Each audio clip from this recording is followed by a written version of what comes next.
Hey guys, welcome back. So in today's video, I will be showing you how I created this manicure using dip powders. So here are the powders that I will be using today, and these are from the brand Dip UK. And here are the close-up look of the powders. So the first one is in the shade Kermit, and this is a really bright green color. Next is in the shade Peach Bellini, and this is a very bright orange color. And I'm also going to use some dried flowers like this. I got this one from eBay. I will be using the orange and the green color dried flowers. So for the liquids, I will be using my Dip UK base as well as the Activator. And for the top coat, I will be using my Blue Sky No Wipe top coat. So to start off, I will be applying my nail dehydrator on all of my nails. This will just remove the natural oil on my nails.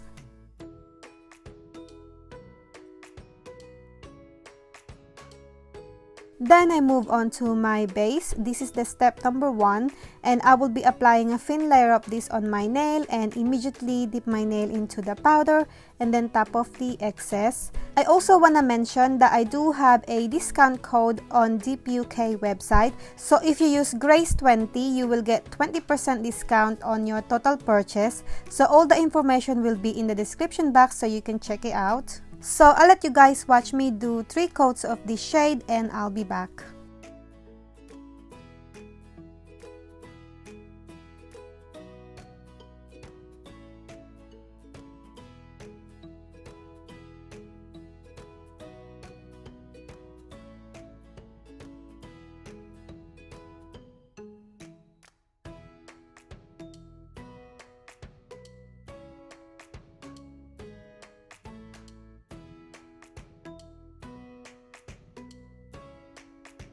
So once I'm finished with the shade Kermit, I move on to the next shade, which is the Peach Bellini, and I will be applying this on my middle and pinky nail. So as always, I will be applying 3 coats of this shade and I'll be back.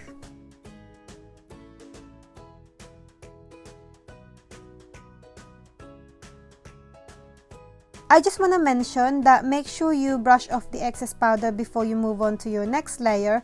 Otherwise, your nails will gonna end up really bumpy and thick, and you will end up spending a lot of time with your filing and buffing. So make sure you brush off the excess.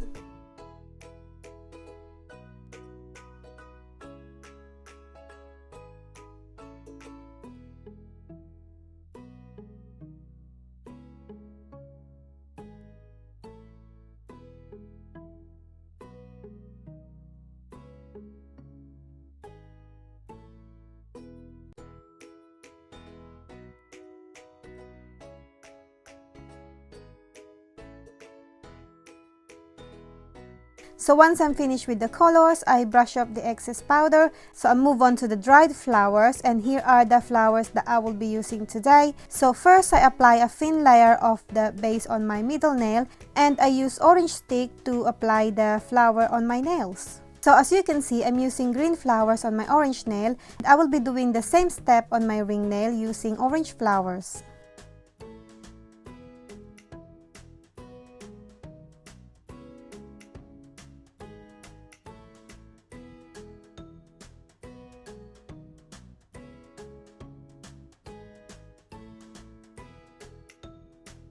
So once I'm finished with the application of the flowers, I move on to my clear powder to encapsulate my nails. This is very important when you have design like this because it will protect your design from filing and buffing.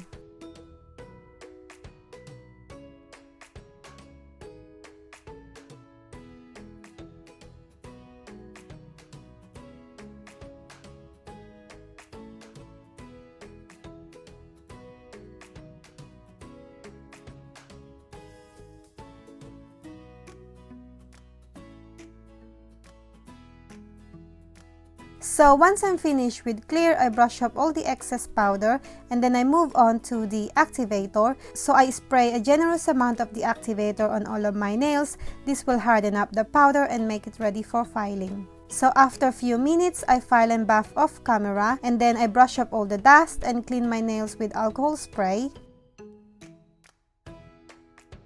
Next, I move on to my Blue Sky No Wipe Top Coat. So I apply 2 layers of this on my nails and cure it for 30 seconds. This step is optional. You can always use your deep powder top coat if you want to.